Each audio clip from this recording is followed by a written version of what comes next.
Story collection miyeng tabiri ba kwai punam ko tarana ukjari Manipur da nukti phongba paw che singdi khangat chaba maru ba paw khra miyam da paw damjari ahan mada headlines khanganjari Mamit makut punsindu na phajilu badigi thador khra ba naga misam trai thoi ga chief minister ga hakhre na unakhre naga misam taruk hingna nattraga sina phangbagi matang da di haiba ngamdri haina chief minister na phongdokre naga misam taruk phajin khibaga mari ne na senaba miyoi mari di phare makatana investigation chathari chief minister Desana Kansipur ki B.Tech University Sworn Sinkre KNA KNO Amazi ZRO ZRA ki presidency ki mitam mai thakre Kalup Kudimak Sisa Minarak Oyesan o Ibobi May Ahom English ni Kulhunde Sathar Kibal Lan Kansilak to Namihan Mipun Hengale Kakshin District of Matangkat Ban Sathar Gani Hara Laktokre Senapati Dagi Mama Laiduna Hankiba Gari Sahung Manga Sukre Kuki terrorist in Nomikap Kre Amuk hana paw santona pizeri Mamit makut punsindu na phajalu di thador kaban naga misam trai thoi ga chief minister ga thing na unakhre naga misam taruk hingna nattraga sina phangbagi matang dadi haiba ngamdri haina chief minister na phongdokre naga misam taruk phajin khibaga mari nei na chenaba miyoi mari di phare makhatana investigation sathari chief minister thasigi taram duigi ayukta kolen amasu konjim khun ani gi marakta ambush tawduna thadok church leader yauna misam ahum hatkiba amasung maribuna son khibaga thogdoka thokibaga kan kanadana nimitumukta mami amasung makut punsinduna phajin khiba naga misam singi manungda taing thoi thador khraba matungda Houjik lemhori bataruk thadokta leire basu thador khraba miyoi tai thoi amadi kangbopi district ki makhan da sangsapam loriba miyoi singbu chief minister Yumnam Khemchand Singh-na Naga unaduna wari sanakre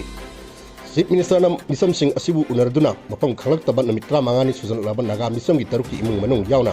konsa khunda sangsin bada yadabdagi makanda sangjapam lauruk leba khunja singa wari sanaki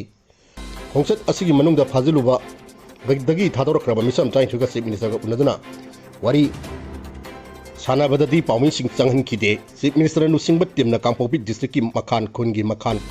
rep baptist church ta sangjapam lauruk leba victim singa thenana unabada makoina mayok nariba awaba singi damak nongai tam phongdopaga Ofong kaya phongdok khibaga noidana khunja singi makai tigi sum koi gi sapakadam pham ama pibiu hairki chief minister na pham asi tara matung thab oina pakatpa yaba sing pakalagani haibgi thajaba piram ki kuki maintain sing na phajilu budagi thador krab khunja singi unurubada Houjik phao-ba pham khangdeba naga misam taruki langla langjin thidopiu hain chief minister da haijaki hairi nakan amorom da kuki khulai paiba sing na phajin bada yauru bagi naga nupi sing na phongdok khibadadi makoibu kuki khulai paiba sing na phajin khiba numita kayam yamna Opine bi khiba sak phao-ba mamit pullaga pizaba amasung tummudasu mamit pullaga tumhan khibaga loinena tingang marakta otun thambi bagi phibam sing chief minister unabada mayek sengna phongdokre haina hairi chief minister gi maikaidagi wafam sing adu tabda nongai tam phongdolodana misam tarukbu thi gumbagi thabak yam kana sathari cheneba miyoi mari pha ba ngamnabanina makhatana thijin nani haina chu pakhum piram ki hairi Houjik phao-ba mafam khangdiba miyoi sing adu sina nattraga hingna phangba haibasi tamba ngamdri Thibadi leptri haina su phongdolom ki haina pawmising da phongdorki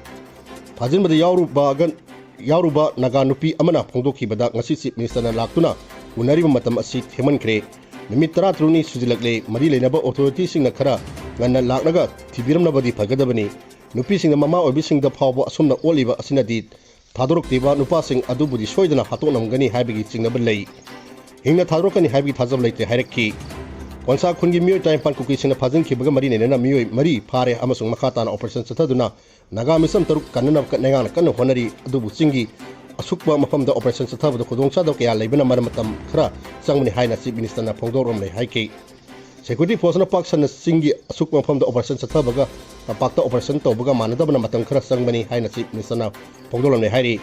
amaramda konsa khungi khunja saimol chuwang na pawmi singda hai makhan khunda konsa kungi miyoi kaya lanjinadu leiriba amadi mafam khangdeba miyoi taruki matangda chief minister na cheneba miyoi sing phaduna serak pigani haibagi thajaba piramba khaknatana angam mateng pangani haina phongdolomki lisam taruk thadorok tri phao-ba makhatana makhan kaya gi khongjang changsingani hairakki ngasi khongchatta deputy chief minister losidiko MNA sing awangboy nimai lesio kaising janghenlong panmai ramuiba je kumosa khasim basum amasung s dingu yakhi Kalup khudimak ngsi saminarakba oirasano okram ibobi Islam laiding satpa mitay pangan singi siang ba asabukumay idud zohagi thorum ngasi Manipur tongan mafam sing pangthok khibagom khangabong e sigi changa yampham idiga tasu idiga committee sangai pham sinduna numit asigi thorom pangthokre dharma asigi nama somada khangabgi MLA A O Suja Kumar amasu thawangi MLA oiriba halagi si Mr. Okam Ibu saruk yaki mahang na hai sangai pham da pangthokiba idun jaha it nama sonbagi saruk yaba phangjabada nongai phawi sengna kumai sana Manipur da yelhongai di lemina jarak na batongan tongan purki isinau sing nungsina sanana lemina ba oirsanu mana pamjana sasaba lining da thajaba thamduna amana amagi lining bu ikai kunagadabani leibak asigi citizen ama oina Indiana ning tamnaba matungda sembiraba constitution dasu leminari ba pipung kudimak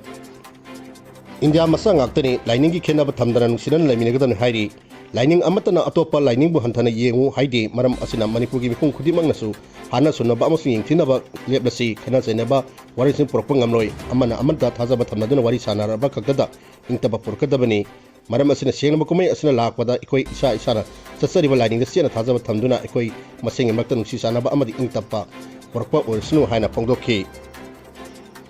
KNA KNO amasung ZRA gi president singi mitam mai thakre Federation om Haumi gi miyang makada Manipur da leminar riba yek salai laiba purup ko mga gi indigenous peoples meet ama ngasi sumang lelak salenda pangthokpa ka loinana miyang gi khongsat ama mafam asidagi horduna hapta kangjibungi nambida koi sakre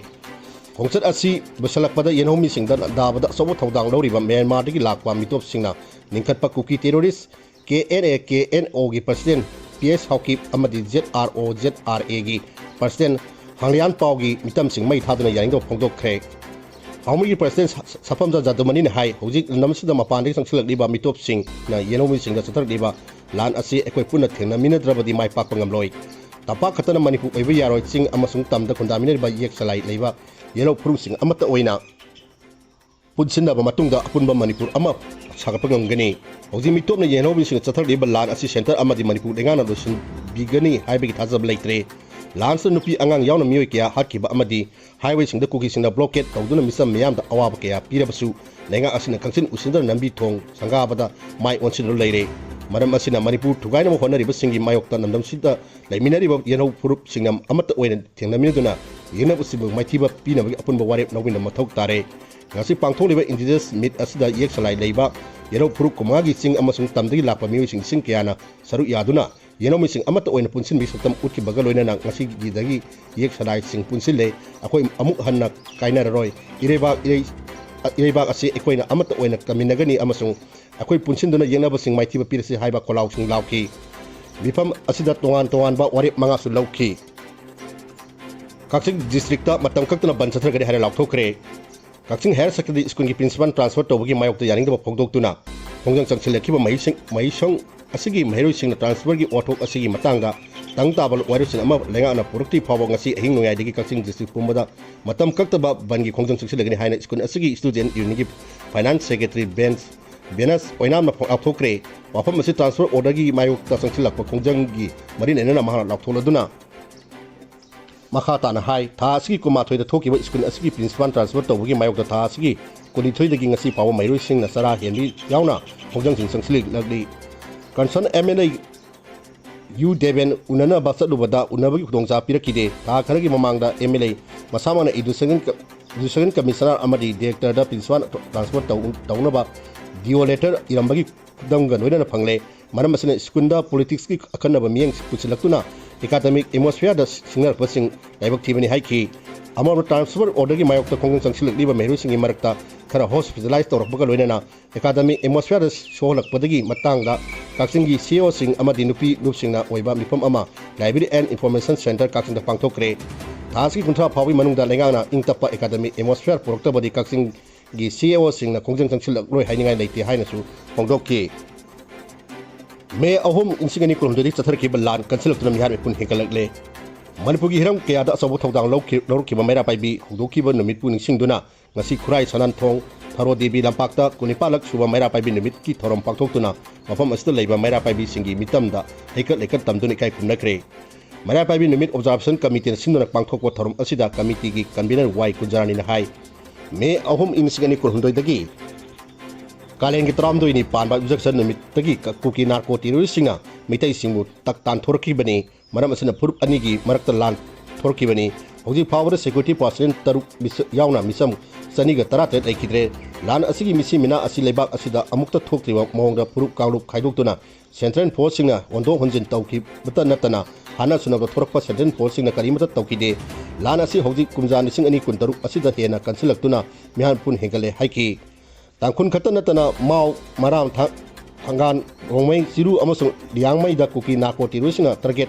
tawpham oirakle liangmai na khaidagi awaba nangba puruk oidi hairaduna misam taruk phakrabasu phade haina machin thirakle haiki thaudoksing asigi justice puthopagi mahutta central force-singna kuki narco terrorism mukangatuna thamli haina sumana maran chiki amarom center amadi Manipur lengana kalisu nasung leire hairaduna akoi puna lemina duna thodang nominal si haiki Thamasida amukogi president S Sanjosu saruk yarduna akoigi namdamsi akoina ngakchagadamni haiki kingi president RK Sanahan binasu singda kamna raga tampakta mi phari haina lengakta maran chiki DMU gi School of Humanities hanagi din silaramani su India gi constitution asi yengubada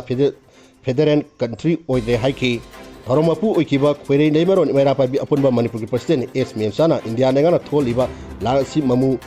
yaitok taba yadre haina haiki KCP gi nusingba ama Delhi da phare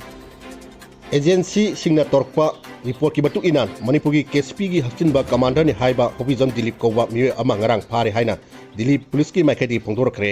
mahak Delhi police ki special cell Manipur police amasung central agency singa kusan ondana phabani hairi mahak